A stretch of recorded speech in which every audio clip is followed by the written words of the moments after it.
कि दिल जे बनावल पागले नु होई, प्यार जे बनावल होई कसाई। पहले तनिक लागी बाद में बुझाई, घोटलो घोटाई ना ए सुगंधी मिठाई। जब प्यार हो जाई तो पहले निक लागे, जब धोखा मिली नो तो मिठाइयों माहुरे हंस लागेला। मैं तुम पर बहुत मूता हूँ, तुम मूती हो कि नहीं? बोला बोला। अरे मैंने मरी ले सही बात। तो लड़की कहते कि मैं गोलू जी आप पर तो नहीं मूती हूँ, नहीं, लेकिन जो साउंड वाले हैं हाँ जी, इनके बाल पर मूती हूँ, हाँ जी, इनके कान पर मूती हूँ, मोती हूँ, इनके आंख पर मूती हूँ, हाँ यही नहीं इनके मुंह, मोती हूँ। अरे मैंने मुंह पर मारी ले स्मरण हमारे के भाव नहीं खुद देते से कैसे कि तू हमारे के गावे से जाना तरु कि हम अनपढ़ बानी। भोजपुरी में सबसे विद्वान पढ़ाई के क्षेत्र में एगो मनोज तिवारी जी, हाँ जी, दूसर का गोलू राजा। सही बात। गायक बड़ी सुंदर सुंदर बालो, हाँ जी, लेकिन क्वालिफिकेशन की बात किया जाए हाँ, एगो मनोज तिवारी बड़े दूसर का हम बानी। सही बात, सही। बाकी लोग गीत सुने आई बात तो लड़का कहता है ए हमारा बेचैनी बा का बेचैनी बा का गाड़ी लड़े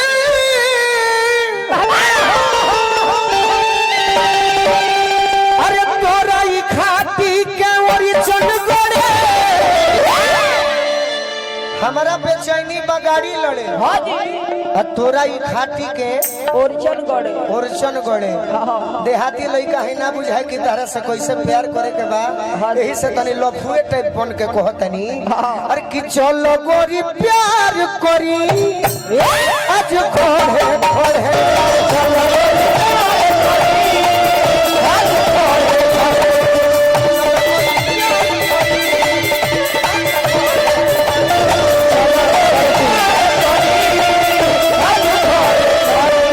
हमारा बेचैनी बगाड़ी लड़े तोरा ई खाती के ओरिचन गड़े।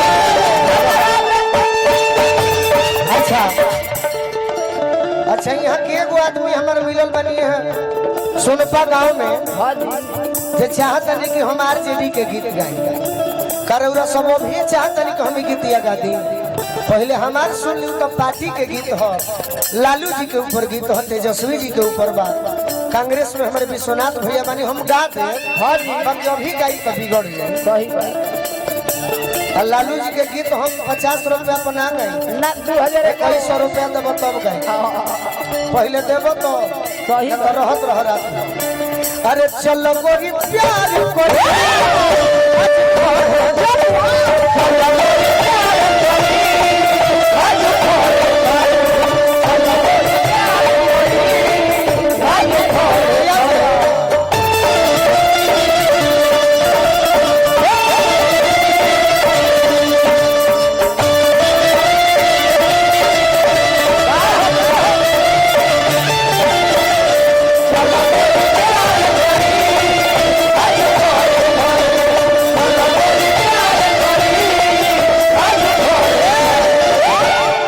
हमारा दिलवा के चेक कर रे पगली, हाँ जी, कि कैसन भीतर था हमारा दिलवा को छुआ छुआ कि धक धक हमारा डांस से रही हम हमारा इहे अइबे करेला। हाँ जी, पहले को हई सीख रहनी हाँ, आ शीशा में सीखनी तो हमारा हई आई तो हमारी इहे डांस बा। हम का करी? हम जानबूझ के ना करे, हमरा अइबे ना करे। डांस के साथ हे साथ शिवाजी परेडे हो जाला। कि धक धक करे जे मोर करे जब सटे लुगोरिया तू भी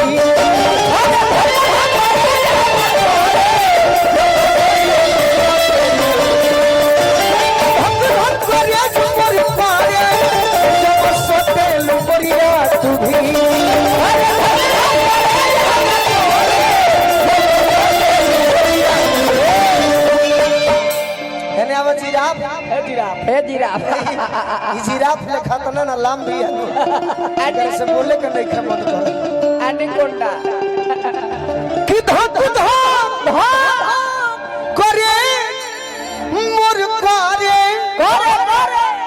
जब सोते लुगोरिया तू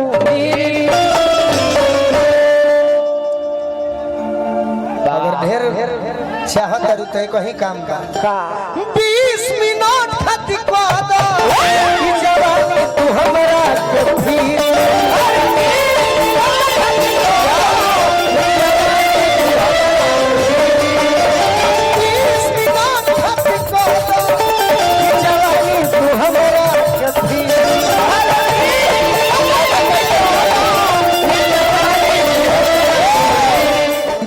के दरदिया हरदिया नहरी का सुशील भैया ये करो आज सोशल मीडिया के जमाना भइल बाटे कके लाइन हमार दुनिया के सब भाई महिला में जे भी रील बनावत हुई सभे सुने ले बा एक दिन तो देखनी कि नटवार वाली पारो रानी भी बनौले बड़ी वीडियो